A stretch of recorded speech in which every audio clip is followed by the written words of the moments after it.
થી રાજી છે, આપણી વ્યવસ્થાઓથી નહીં. અને એટલા માટે જો બહારગામ લઈ જઈ શકાતું હોય તો ઠાકોરજીને સાથે જ પધરાઈ જવાની પ્રણાલી કાઢી દે છે. પણ ત્યાં તમને એમ લાગે કે બિલકુલ સચવાય એમ નથી, તો પછી આપણા ચિત્ત પરિચિત વૈષ્ણવો, આપણા સ્વજનો જેને ત્યાં ઠાકોરજી વિરાજતા હોય એને ત્યાં પધરાઈ જવાય. અને બિલકુલ જેને કઈ વ્યવસ્થા નથી, ઘરમાં ખૂબ જ અભાવ છે, તો તમારે ત્યાં કોઈ એવા રૂમમાં એક જગ્યા તમે એવું કબાટ પર નીચેનો ભાગ જાળી વાળો કરીને ત્યાં પધરાઈ શકો, ત્યાં એક ટેબલ એવું રાખો કે જેમાં ઝાંપીથી અથવા સિંહાસન ઠાકોરજીનું રહે, અને એ રીતે પણ ઠાકોરજીની સેવા કરી શકો છો. અને વધારે કંઈક એવું વિશેષ પૂછવાનું હોય તો વ્યક્તિગત મળીને પૂછી લેવું કે અમારે ઠાકોરજી અહીંયા બિરાજી શકે કે ન બિરાજી શકે, તો એની આપણે રસ્તો કાઢી લઈશું. દરેકના રસ્તા છે એમ તમને કહી દઉં છું, દરેકના રસ્તા છે, ક્યાંય ગાડી અટકે એમ નથી. તો દરેકના રસ્તા છે એટલે રસ્તો કાઢી લેવો. પણ શરૂઆત જયારે આપણે કરીએ સેવાની, આપણે ત્યાં સેવા ક્રમમાં અનેક પ્રકારની વિવિધતા છે. છેક સકડી ભોગથી લઈ અને દૂધગર મિશ્રી સુધીની આજ્ઞા આપણે ત્યાં પ્રાચીન સમયમાં મહાપ્રભુજી તેવી કોઈ જુદી જુદી આજ્ઞાનો પ્રકાર હતો નહીં, ત્યારે તેનો સર્વ વસ્તુ સમર્પણ, જે પણ લો એ ધરીને લો. તો એવો મૂળ પ્રકાર, મૂળ સિદ્ધાંત એવો જ છે. પણ હવે અવ્યવસ્થાને કારણે, અગવડતાઓને કારણે, યા ઘરની એવી વ્યવસ્થા ન રહેવાને કારણે આપણે મહારાષ્ટ્રીઓએ કૃપા કરીને એવી આજ્ઞાઓ શરૂ કરી. એની પાછળ ઇન્ટેન્શન શું હતું કે વૈષ્ણવ ઠાકોરજીથી દૂર ન થઈ જાય. મૂળ કારણ આ હતું. અને એટલા માટે જુદા જુદા પ્રકારની આજ્ઞાઓ આપણે શરૂ કરી. તો તમે જે રીતે સેવા કરી શકવાના હો તો જ્યારે પુષ્ટાવો ત્યારે આજ્ઞા લઈ લો કે આ રીતે હું મિશ્રી સૂકોમેવો ભોગ ધરીશ અને આટલી વાર ધરીશ, આટલી વાર ઝારીજી ભરીશ, એની આજ્ઞા લઈ લેવી, પૂરું સમજી લેવું. અને એ પ્રકારે સમજી અને પછી ઠાકોરજીની ઘરે સેવા શરૂ કરવી. જેની જેવી આજ્ઞા, જલની ઝારીજીની આજ્ઞા હોય, મિશ્રીની ઝારીજીની આજ્ઞા હોય, અને જે પ્રકારે જે મંગળ ભોગ, શૃંગાર, રાજભોગ અને શયન પ્રાય આ રીતે સેવા કરતા હોય છે, તો એ પ્રકારે કયો કયો ભોગ ધરશો, એ સમયે કયા પાઠ અને કયા કીર્તન બોલશો, એવો એક ક્રમ દરેક વૈષ્ણવે પોતાની સેવાનો બનાવી લેવું જોઈએ. કે ઠાકોરજી જાગે એના પહેલા હું આ પાઠ કરીશ, પછી 3 તાળી પાડી આપણે ઠાકોરજીને મંગલ ભોગ ધરાવી સાજી અને ઠાકોરજીને ઘંટનાદ કરીને જગાવીએ, ત્યારે મંગલ ભોગમાં આવું ધરીશ, અને મંગલ ભોગથી ડબલ રાજભોગમાં ધરવું. પેલા નાનકડી કટોરી મિશ્રી હોય તો એનાથી ડબલ રાજભોગમાં ધરવામાં આવે. પણ ભલે કરીએ કલાક કે અડધો કલાક, પણ 8 સમયની ભાવના અને પ્રકાર કરે. ભલે 5-10 મિનિટ ભોગ આવે, પણ અષ્ટયામની ભાવના વિચારે. હરિરાય મહાપ્રભુજી શિક્ષાપત્રમાં આજ્ઞા કરે છે, લીલા સર્વા ક્રમાગતા, ક્રમ પ્રમાણે સેવાની ભાવના કરવી. તમારી પાસે અડધો જ કલાક છે તો એમાં અષ્ટયામની ભાવના કરી લેવી. મંગળા, શૃંગાર, રાજભોગ, શયન, એ પ્રકારનો આખી ભાવના ક્રમ કરો. તો જેવું તમને હોય, સૌથી પહેલા આજ્ઞા લેવી, અને આજ્ઞા લઈ અને પછી એકદમથી અતિક્રમણ એનું નહીં કરી દઉં. પછી એકદમથી મૂડ આવ્યો કે લાવો ને આજે તો સકડી ભોગ ધરું, એટલે સીધું સકડી ધરી પાછા રિવર્સ ગેરમાં નાખી પાછા મિશ્રીમાં આવી જાવ. એટલે એવું કઈ અતિક્રમણ તો બહુ વધારે કરી લેવાથી કઈ બહુ સારું થઈ જાય એવું પણ નથી. પ્રોસેસને ફોલો કરો. કારણ ઠાકોરજી એ કોઈ ખેલ નથી કે મૂડ પ્રમાણે ને આજે મૂડ આવ્યો તો આમ કરી નાખું, કાલે મૂડ નતો એટલે રજા, ભલે પડેલા રે. મૂડ પ્રમાણે સેવા ન થાય, આજ્ઞા પ્રમાણે સેવા થાય. અને એટલા માટે પ્રોસેસનું રિસ્પેક્ટ કરવું એ તમારું બંધન નથી, એ તમારા ઠાકોરજીની સુરક્ષા છે. આપણને લાગે વારે ઘડી પૂછવા, વારે ઘડી એ પૂછવાનું એટલા માટે તમે લોકો રાખીએ કે ઠાકોરજી સિક્યોર રહે, સુરક્ષિત રહે. નહીં તો તમે અઠવાડિયું પછી ઉપવાસ કરાવો ને, એક દિવસ 56 ભોગ ધરો, પાછી મહિનાની રજા, પાછો ખુનવારો કરો, પાછું અઠવાડિયાની રજા, પછી આવું ચાલે. કારણ કે આપણા મૂડનો ગ્રાફ કેવો હોય તમે જુઓ તો આમ જાય, પછી આમ આવે, પછી આમ આવે, પછી આમ. આપણું તો મૂડ આવે એટલે મૂડ પ્રમાણે સેવા ન થાય, ક્રમ પ્રમાણે, સિદ્ધાંત પ્રમાણે, પ્રણાલિકા પ્રમાણે સેવા કરે. એનું અતિક્રમણ નહીં કરવું. અને એટલા માટે હવે સેવાનો થોડો ક્રમ જોઈએ. વર્ષોત્સવની સેવા ક્રમ અને નિત્યનો સેવા ક્રમ. તો પહેલા સમજી ગયા, બ્રહ્મ સંબંધ, પુષ્ટાવવું, અને પુષ્ટાવવામાં આવા પ્રકારનું સ્વરૂપ, ઘરે પધરાવવું, એક સિંહાસન, ઠાકોરજીની વેણું અને મોરપીંછ આદિ, ચંદ્રિકા, પાદ આદિ લાવવી, ઋતુ પ્રમાણે વસ્ત્ર વાઘા લાવવા, શૃંગાર લાવવા. વાઘા પણ પુષ્ટિ માર્ગનો પ્રકાર, જે રીતે ચીરા વાઘા આદિ આવે, એટલે જેનાથી પુષ્ટિ પુરુષોત્તમનું સ્વરૂપ લાગે એવા વસ્ત્ર અને શૃંગાર ધરવા. આપણની આંખને સારું લાગે એ જ પૂરતું નથી, પણ ધર્યા પછી ઠાકોરજીને સુખ થાય એને ઉત્તમ વસ્ત્ર શૃંગાર કહેવાય. ચળકતું એટલે આપણને લાગે કેવા ફાઇન લાગે, પણ દરેક વખતે ચળકતું ના આવે. તમને કાયમ કોઈ સહેલો પહેરાવીને ફેરવે તો ના બહુ ફાઇન લાગો તો ફાવવું જોઈએ, આપણે કમ્ફર્ટ ફીલ કરવા જોઈએ. એટલે દરેક સમય દરેક ઋતુ પ્રમાણેના વસ્ત્ર શૃંગાર આદિ ભોગ હોય. આપણે ત્યાં રાગ, ભોગ અને શૃંગાર આ ત્રણેયનો ઋતુ પ્રમાણેનો વિવેક છે. શાસ્ત્ર એક વાત કરી, યથા દેહે તથા દેવે. તમારા દેહને જે થાય એ તમારા દેવને થાય. અને દેવો ભૂત્વા દેવમ યજે. દેવ થઈને દેવને ભજો. એટલે જેને ભજો છો એના થઈને એના ભજવા, એના જેવા થઈને ભજવાનું. તો એ પ્રકાર શાસ્ત્રોની આજ્ઞા છે. તો એ પ્રમાણેની પરંપરા અનુસાર રાગ, ભોગ અને શૃંગારનો વિવેક. તો એક સૌથી પહેલા રોજનો ક્રમ, હવે જેને જેવી આજ્ઞા હોય પ્રમાણેનો ક્રમ થાય.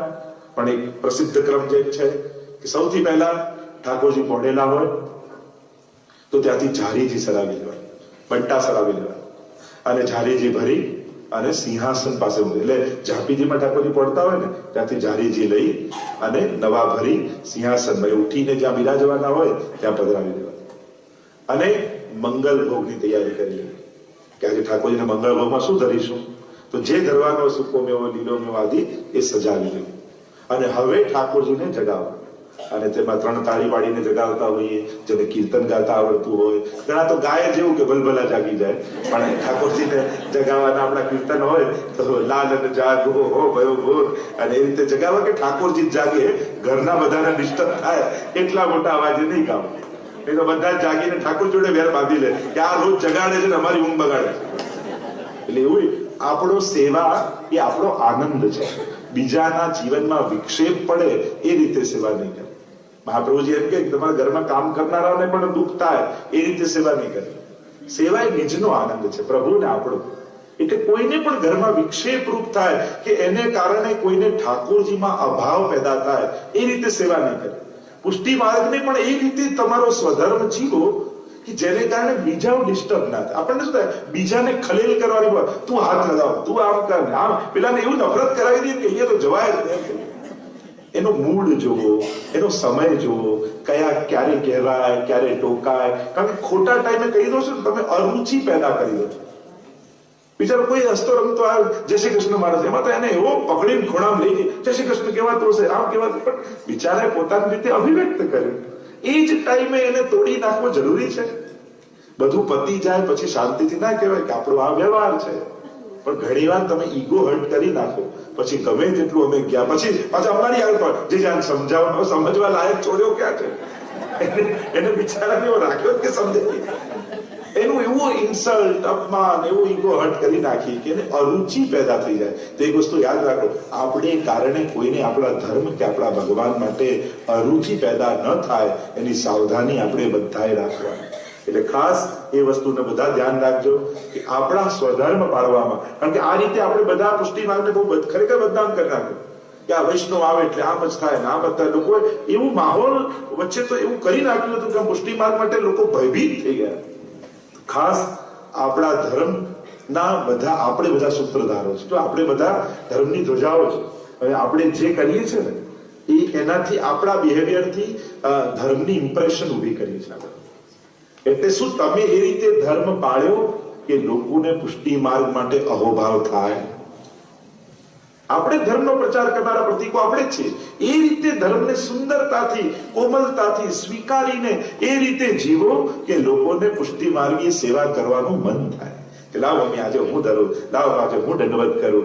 બેટા એટલો આનંદ આવે. તમે ક્યારે તમારા ફિલિંગ શેર કરો છો બાળકો સાથે કે ઠાકોરજી પાસે કલાક બેસો ને બેટા આખા દિવસનો મારો થાક ઉતરી જાય ને એવો આનંદ આવે. ત્યારે ઠાકોરજી મારી સામે સાક્ષાત છે, મારી સેવા સ્વીકારી રહ્યા છે અને એમનો હસતો ચહેરો જોઉં ને મને દુનિયામાં બધે આમ આનંદ લાગે. એવો આનંદ. તો બેટા એકવાર બેસીને તો જો, આવું ક્યારે શેર કરીએ છીએ? આપણે તો થાક, કંટાળો, હવે નથી થતી સેવા, હવે તો પહોંચાતું નથી, હવે તો આમ થતું નથી, એવું આપણે દુઃખ, તકલીફો ને આ બધું પ્રસ્તુત કરીએ એટલે પેલા થાય કે આ બધું તો ઘરે લવાય જ નહીં. આ ખરેખર તો જો આપણા ઘરની જે મેન્ટાલિટી ઘણી વાર બને છે એ આપણા બિહેવિયરથી બને છે. એટલે બહુ જ સાવધાન રહો. તમારો આનંદ શેર કરો, તમારી અનુભૂતિ શેર કરો કે જો બેટા આટલી સંકટો જીવનમાં આવ્યા પણ ઠાકોરજીની સેવા કરતી હતી ને તો ઠાકોરજી આપણને બધેથી પાર કર્યા. બેટા ઠાકોરજીને છોડતો નહીં, એની કૃપાથી બધું થશે. આવી વારે ઘડીએ કરશો ને એના જીવનમાં કોઈ સંકટ આવશે ને તો એ ફાંફા મારવા નહીં જાય, એ ઠાકોરજીના શરણે આવશે. આ શ્રદ્ધા પેદા કરવાનું કામ તમારું છે. અમને અમારી પાસે પકડીને કલાક બેસાડી દો તો અમે કૃષ્ણએ શું શું કર્યું એ કહીશું, પણ કૃષ્ણને જીવનમાં પ્રવેશ કરાવવો તમારા હાથમાં છે. એના પહેલા ગુરુ તમે છો. એનું મન બગાડીને બુદ્ધિ સુધારવા માટે અમારી પાસે લાવો તો ક્યાંથી કામ થાય? એટલે તમે મન બગાડી દીધું, હવે તો બુદ્ધિ સુધારો. આ બધું કનેક્ટેડ છે. અને એટલા માટે એવો માહોલ ન બનાવો જેથી પુષ્ટિ માર્ગને કોઈ કંઈક કહી જાય. એટલે ખાસ કરીને કંઈક સહન કરવાનું આવે તો કરી લો, કંઈક ચલાવી લેવાનું આવે તો ચલાવી લો, પણ એને ભગવાનમાંથી શ્રદ્ધા ન ઉઠે એ જવાબદારી આપણી છે. તો ક્રમમાં, સેવાના ક્રમમાં એ રીતે જગાવીએ ઠાકોરજીને, જગાવીને પધરાવીએ અને ભોગ આવે. હવે જેટલી સામગ્રી એટલો ભોગ નો સમય, જેટલો ભોગ ધર્યો. હવે ધરે આટલી મિશ્રી કટોરી, ના 2 ઘડી એટલે 1 ઘડી એટલે 24 મિનિટ, 2 ઘડી એટલે 48 મિનિટ. હવે હવેલીમાં આટલું બધું આવે તો 2 ઘડી ભોગ આવે. નાનકડી કટોરી ધરી હોય તો કટોરી જેટલો જ સમય રાખવો. પછી તો પ્રભુએ આરોગ્ય રાહ જોતા કે હવે ક્યારે આ ખાસા કરાવે, મુખવસ્ત્ર કરાવે તો બીજું કઈ આગળ કાર્ય કરે. તો પ્રભુની લીલાઓ તો ચાલી જ રહી છે. મંગળા થાય કે શૃંગાર, ગોપી વલ્લભો રાતો, એટલે ભોગ ધરવું એ સેવા નથી. એ જે લીલા થઈ રહી છે વ્રજમાં, એમાં આપણી જાતને પ્રવેશ કરાવવો એ સેવા છે. અને એટલા માટે જ્યારે પણ સેવા કરો ને તો માનસિક વૃત્તિ શું રાખવી કે મારી અંદર એક ગોપી છે જે લીલાથી વિકુટી પડી આ ભૂતલ પર ભગવત સેવા કરવા આવી છે. અને એણે મારા આ શરીરને માધ્યમ બનાવ્યું છે. એ મારા થકી સેવાનું સુખ લેવા માંગે છે. એટલે મારે મારા શરીરને બાધક નથી બનાવવું, એને મદદમાં સાધક કરી દેવું છે. એટલે હું સેવા કરું છું કે હું આમ કે એ બધું જ ભૂલી જાઉં. આપણે ત્યાં દરેકનું એક ગોપી સ્વરૂપ માન્યું છે કે જે લીલામાં હતી ને ભૂતલ પર આવી છે.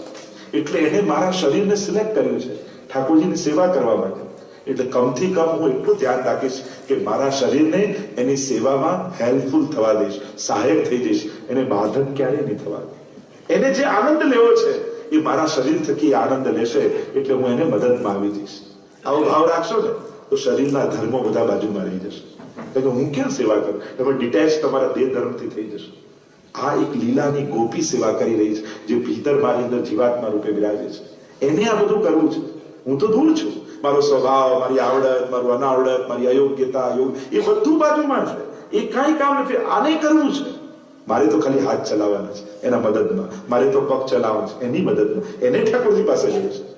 આવો ભાવ રાખશો ને એ બુદ્ધિથી પર થઈ જશે અને સેવાનો એક અલૌકિક આનંદ ફીલ થવા લાગે. તો જેટલો સમય, જેટલી સામગ્રી, એટલો સમય. પછી મંગલ ભોગ આદિ આવે, પછી એનો જેટલો સમય તમે રાખ્યો હોય એને સરાવો. સરાયા પછી શૃંગારનો ક્રમ આવે. હવે શૃંગારનો એક વિસ્તારપૂર્વકનો આપણો ક્રમ છે. આપણે ત્યાં શૃંગારનો મસ્તકનો શૃંગાર, એટલે આપણે ત્યાં મસ્તકથી શૃંગારની શરૂઆત છે. એટલે પેલા પાગ આદિ ધરી દેવામાં આવે, વાઘા ધરાય આદિ બધી બાદ, તિલક આદિ, કંઠાભરણ આદિ ધરીએ. શૃંગારના નામ પણ આપણને આવડવા જોઈએ. આપણે ત્યાં એનો પણ એક વિવેક છે, એની પણ એક સૌંદર્ય. મને લાગે પુષ્ટિ માર્ગે સાહિત્યને કેટલું સંગ્રહી રાખ્યું છે. એ શબ્દમાં હોય, એ રાગમાં હોય, એ સામગ્રી રૂપે હોય, એ કલા રૂપે હોય, કેટલું બધું પુષ્ટિ માર્ગે સુરક્ષિત ભારતીય કલાઓને રાખે છે. આખી ભારતીય કલાનું એક સંરક્ષક કેન્દ્ર ક્યાંક હોય તે આપણી પુષ્ટિ માર્ગીય હવેલીઓ છે.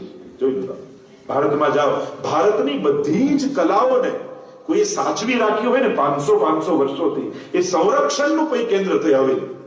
તમે સામગ્રી કલા જુઓ, ચિત્રકલા જુઓ, કે આપણી નાથ દ્વારા પીછવાઈ શૈલી આખી જુઓ, શબ્દોનું સાહિત્યિક જુઓ, કેવા કેવા શબ્દો જે આજે પ્રચલિત બધે બંધ થઈ ગયા છે.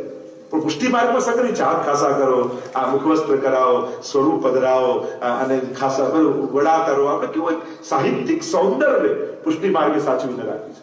મેં તો ઘણી વાર એ થાય કે પુષ્ટિ માર્ગની ભારતની સંસ્કૃતિને દેવ, એના ઉપર ચર્ચા થવી જોઈએ. અને 500 વર્ષ પહેલાની જે પરંપરાઓ પુષ્ટિ માર્ગી હવેલીમાં જેટલી સંગ્રહી છે, બાકી બધે ક્યાંય તમને જોવા નહીં મળે. જોજો, એ 500 વર્ષ પહેલાની આખી સંસ્કૃતિ આખું બચાવીને રાખ્યું છે. આપણે લોકો ભલે જુનવાણી કહેતા ગયા, પણ આપણે એને સંગ્રહિત કરતા ગયા કે એ સંસ્કૃતિને આજે જીવિત રાખી છે. 5000 વર્ષની પરંપરાઓ. તો એ ગૌરવ છે પુષ્ટિ માર્ગ. આપણે જૂના પ્રમાણે કરીએ છીએ, આપણી કમજોરી નથી, એ આપણું ગૌરવ છે. કોઈ બિલ્ડિંગ 500 વર્ષથી ઊભું હોય, તાજમહેલ, તો એની કમજોરી ના કહેવાય, તો બહુ જૂનું. આજનું ગૌરવ કહેવાય, એની મહત્તા કહેવાય કે કેવું બાંધ્યું છે. 500 વર્ષોથી આને કંઈ થયું નથી. એ ગૌરવ કહેવાય, એ આપણી કમજોરી ના કહેવાય. જૂના થવું એ ગૌરવની વાત છે, કમજોરી નથી. ઉલટાનું અત્યારે તો ગવર્મેન્ટ પણ જો હેરિટેજ બિલ્ડિંગ હોય તો એનો કલર ચેન્જ કરવા નથી દેતી. અમારા આર્કિટેક્ટ બધાને ખબર હશે તો કેટલું રિસ્ટ્રિક્ટ કેમ એ સાચવવાનું છે સંસ્કૃતિને. તો આપણે ઘણી વાર ઘણી હવે મોડર્ન કરીને આ વર્ડ્સની જગ્યાએ આ વાપરો તો શું વાંધો છે? એનો વાંધો નથી. અમારું કામ છે સંસ્કૃતિને જાળવવાનું. એ શબ્દ રૂપે હોય, એ શૃંગાર રૂપે હોય, એ વસ્ત્ર રૂપે હોય, એ સામગ્રી રૂપે હોય, અમારે એ સંસ્કૃતિને સાચવવી છે.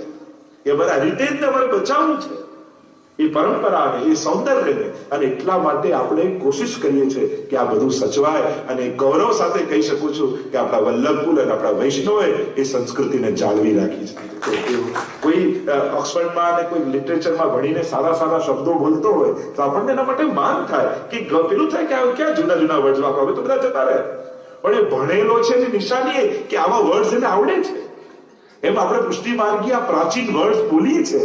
એ આપણી કમજોરી નહીં, એ આપણું ગૌરવ છે કે આપણે સાહિત્યિક શબ્દો આજે વાપરીએ છીએ જે આખી સંસ્કૃતિમાંથી ખતમ થઈ ગયા બોલાવાના, પુષ્ટિ માર્ગી સમાજમાં આજે બોલાય છે. કેટલું ગૌરવની વાત છે. તમે ક્યારેક વિચારશો ને, તમે જે કમી માનો છો ને એ જ આપણા ગૌરવની વાતો છે. તેંડુલકરે રાખવો પડે કે હાથ ધો, હાથ વોશ યોર હેન્ડ ઇન્ડિયામાં કરવી પડે. અને 500 વર્ષોથી પુષ્ટિ માર્ગી અમે લોકો કઈ કઈ તાક્યા, હાથ ખાસા કરો, ખાસા કરો, ખાસા કરો. તમે અમને જૂનવાણી માનતા રહ્યા, પણ હવે એડ કરવી પડે કે 80% રોગો હાથ ન ધોવાથી થાય છે. તો બધું ફરી ફરીને પાછું આવી રહ્યું છે. તો જે સેવાની વાત કરતો હતો, તો સમય તો અભાવ છે, પણ શૃંગારની વાત, શૃંગારમાં પણ કઈ રીતે ધરાવાય અને કઈ રીતે વડા કરાય. વડા કરવું એટલે કાઢવા. જયારે શયન આવે ને ત્યારે શૃંગાર વડા કરવામાં આવે. ઘણા લોકો ખેંચી ખેંચીને એક સાથે 5-5 માળાઓ ભેગી ખેંચતો. જયારે શૃંગાર ધરીએ કે વડા કરીએ, દરેકનો એક પ્રકાર. ધરતી વખતે પણ યોગના બધા જ આસનો લોકો ઠાકોરજી કરાવી, આમ કરે, આમ કરે, ઊંધા કરે, પેલું કરે. તો આવું ન થવું જોઈએ. સીધા ઠાકોરજી વિરાજતા હોય અને કઈ રીતે સુકોમલતાથી. જો અમારે તો ઘરમાં આજે પણ મરોડી કરીને ઠાકોરજીને ગાંઠ નથી મારતા, અને સુકોમલતાનો ભાવ છે. તો લગાવ લગાવી એ રીતે ધરાવે, મરોડી લઈ અને ઠાકોરજીને ધરવામાં આવે શૃંગાર. અને એક પછી એક એવું સુંદરતાથી ધરવા કે જેથી ઠાકોરજીની શોભા વધે. એ રીતે નહીં ધરાવું કે ઠાકોરજીને બહાર જવામાં શરમ આવે. ઘણાના લાલનનું નાના હોય તો શૃંગાર મોટા મોટા લઈ આવે, ઘણાના સ્વરૂપ મોટા હોય તો નાના નાના લઈ આવે. બધું માપનું હોવું જોઈએ. એમને કહીએ ને, ના ના અમે તો નાથ દ્વારાથી લાવે. નાથ દ્વારાથી માપના તો લાવવા જોઈએ કે ભલે નાથ દ્વારાથી લાવ્યા, પણ માપના છે કે નહીં? તમારા લાલન કેવા, તમારા શ્રીનાથજી કેવા અને જેવા હોય એવા માપનું લાવવું, જેથી એમની શોભામાં અભિવૃદ્ધિ થાય. શૃંગારથી નિખરે પ્રભુ, એ રીતે શૃંગાર કરવા. તો એમાં પણ ખાલી ચળકતા હોય એમ નહીં. જે સમયના, જયારે મોતીના આવે કૃષ્ણકાળમાં તો મોતીના, જયારે જડતરના આવે તેવા પ્રકારે આપણે જેવા પણ આપણા સામર્થ્ય પ્રમાણે જેટલું ઉત્તમ કરી શકીએ એટલું કરવું. તમારી જેટલી શક્તિ હોય એ પ્રમાણે તમે જે સારામાં સારું કરી શકો એ તમારા માટે સર્વોત્તમ જ કહેવાય. સર્વોત્તમ વસ્તુ કઈ કહેવાય તમે કહો? તો કે જેની જે કક્ષા હોય એ પ્રમાણે નક્કી થાય. અને સર્વોત્તમ વસ્તુ જેની જેવી અવસ્થા, જેવી સંજોગો એ પ્રમાણે સર્વોત્તમ. કોઈ સાધારણ છે એના માટે બેસ્ટ વસ્તુ, સારા મોંઘું એના માટે આ છે, બીજા માટે પેલું છે, ફલાણા માટે આ છે. પણ કોઈ સુખી વ્યક્તિ સારું લાવ્યો, તમે રડતા રહો પેલા જેવી માળા ના લાવી શક્યો, પ્રભુ શું કરવું? પણ એનું સામર્થ્ય એવું છે. અને એટલા માટે તમારી કક્ષા પ્રમાણે તમે જે સારામાં સારું કરો એ સર્વોત્તમ કહેવાય. અને એટલા માટે શૃંગાર એ રીતે ધરવા. સ્નાન કરાવવાનો પણ પ્રકાર આપણે ત્યાં સુહાતું જલ આપણે ત્યાં કહેવાય છે. બહુ ગરમ પણ નહીં, બહુ ઠંડુ પણ નહીં. આપણે ત્યાં તો આંગળીમાં સ્પર્શ કરીને જોઈ લેવું કે બહુ ગરમ તો નથી ને. સુહાતું જલ જે અનુકૂળ લાગે એવું ઠાકોરજીને એ રીતે સ્નાન કરાવવા. એના પહેલા ફૂલેલ ચમેલીના તેલથી ઠાકોરજીને ફૂલેલ ધરવામાં આવે. અને પછી અંગ વસ્ત્ર પણ બને તો મલમલનું રાખવું. ઘણી વાર આપણે નેપકિન કે યુઝ કરતા, પણ બને તો મલમલનું વસ્ત્ર ઠાકોરજીનું રાખવું. જેથી પ્રભુ તો અતિ કોમલ છે, અતિ કોમલ. એટલે એમનું જેટલું કોમલતા તમે અનુભૂત કરશો ને એટલા ઠાકોરજી એ વધારે તમને અનુભૂતિ કરાવશે. એટલે અતિ કોમલ છે પ્રભુ. એટલે અંગ વસ્ત્ર, એટલે લૂછવાનું વસ્ત્ર કહીએ ને એને આપણે ત્યાં અંગ વસ્ત્ર કહેવાય. અને એટલા માટે અંગ વસ્ત્ર કરાવી, વાઘા શૃંગાર આદિ ધરવા, ગુંજા માળા છેલ્લે ધરવાની, ફૂલની માળા ધરવાની. અને ફૂલની માળા જે રીતે તમને પ્રાપ્ત હોય એ રીતે કરી. ઘણા લોકો પવિત્ર અને ભાવ કરતા હોય, ઘણી વાર વસ્ત્રથી બનાવતા હોય. જ્યાં અપ્રાપ્ય છે ત્યાં જુદી જુદી ભાવનાથી કરતા હોય. પણ જયારે ફૂલની માળા ધરો ત્યારે પાછું પવિત્ર ધરાવવાની જરૂર ના હોય. ઘણી વાર લોકો શું પવિત્ર ધરાવતા ફૂલની માળાના ભાવથી, તો ફૂલની માળા જે દિવસે ધરે એ દિવસે પવિત્ર ધરાવે. પણ એટલું નથી એટલે પેલું કરીએ છીએ, એ દિવસે ધરાવવાની જરૂર ના હોય. પછી આરસી બતાવવામાં આવે. આરસી એટલે દર્પણ. ઠાકોરજીનું મુખારવિંદ તેરો મુખ નીકો કે મેરો મુખ પ્યારી, અને મુખારવિંદ ઠાકોરજીનું આરસીમાં જોવાનું હોય, પછી આપણા હૃદયમાં લગાડવાનું હોય. એનું પ્રભુનું બિંબ અને પ્રતિબિંબ બંને ભગવદ રૂપ છે. એટલે આરસીમાં એ સમયે એ આરસી નથી, આપણું હૃદય છે કે એમાં ઠાકોરજી પોતાનું મુખારવિંદ જોયું. એટલે સદા એ મુખારવિંદ ઠાકોરજીનું આપણા હૃદયમાં બિરાજે એવો ભાવ કરી આપણા હૃદયમાં લગાવીએ. અને પછી ઠાકોરજીને ખીલોનાથી ખીલવવામાં આવે, પલના આદિના પદ ગાવામાં આવે, વિવિધ પ્રકારથી ખેલવવામાં આવે. અને ખેલવ્યા બાદ રાજભોગનો, એટલે કે ઠાકોરજી હવે વનમાં પધારી રાજભોગ આરોગે છે. એટલે આખી જે અષ્ટયામની આપણે ત્યાં ભાવના છે, જાગવાથી લઈ પડવા સુધીની, એની પહેલા પણ આપણે ચર્ચા કરી ચૂકેલા છે. એટલે સંક્ષિપ્તમાં કે પછી રાજભોગનો સમય, રાજભોગ સમયે પાલાજી ધરી હોય તો એ વડી કરી લેવામાં આવે. અને પછી સાજવાનો પ્રકાર, જે સખડી ધરતા હોય તો એમણે કઈ રીતે થાળ સાનવો જોઈએ, જે અનસખડી ધરતા હોય અને જે દૂધગર અને મિશ્રી ભોગ ધરતા હોય, એનો આખો એક પ્રકાર છે. કઈ રીતે પ્રભુને ભોગ ધરાય. ધર્યા પછી તુલસી પત્ર પધરાવવામાં આવે અને હાથમાં તુલસી દલ હોય લઈ બ્રહ્મ સંબંધ મંત્ર બોલી અને ઠાકોરજીના ચરણારવિંદમાં તુલસી દલ સમર્પિત કરવામાં આવે. અને પછી મહાપ્રભુજી, ગુસાઈજી, વ્રજભક્તોની, ગુરુજનોની કાનીથી પ્રભુ આ પ્રેમ પર્વત આરોગો એવી વિનંતી ઠાકોરજીને કરવામાં આવે. દંડવત કરી અને પછી ટેરો લેવામાં આવે. ટેરા લીધા બાદ આપણો ક્રમ બનાવો, યા ભોગના તમે કીર્તન ગાઈ શકો, યા પછી પાઠનો ક્રમ બનાવી લેવો. તમે જે પાઠ કરતા હો, ઘણા પદ આપણે જે ઘણા પાઠ સન્મુખમાં ન થાય તો ટેરો લીધો હોય ત્યારે પાઠ કરી લેવાનો. તો એ પાઠ કરી અને પછી સરાવાનો જે સમય થાય તો ઠાકોરજીને મુખવસ્ત્ર, આચમન, મુખવસ્ત્ર આદિ, બીડી આદિ ધરવામાં આવે, ભોગ સરાવવામાં આવે. અને પછી ખંડપાઠ ચોકી લગાવવામાં આવે. ખંડપાઠ ચોકી લગાવ્યા બાદ જો ઠાડું સ્વરૂપ હોય, ઠાડું સ્વરૂપ એટલે ઊભું સ્વરૂપ, એટલે ઠાડું સ્વરૂપ જેમ શ્રીનાથજીનું સ્વરૂપ, મદન મોહનલાલજીનું સ્વરૂપ, એ બધા ગોરધનનાથજીનું પાષાણનું સ્વરૂપ, એ બધા ઠાડા સ્વરૂપ, ઊભા સ્વરૂપ કહેવાય. તો એને વેણુ વેત્ર બંને ધરાવવામાં. વેત્ર એટલે લાકડી, છડી.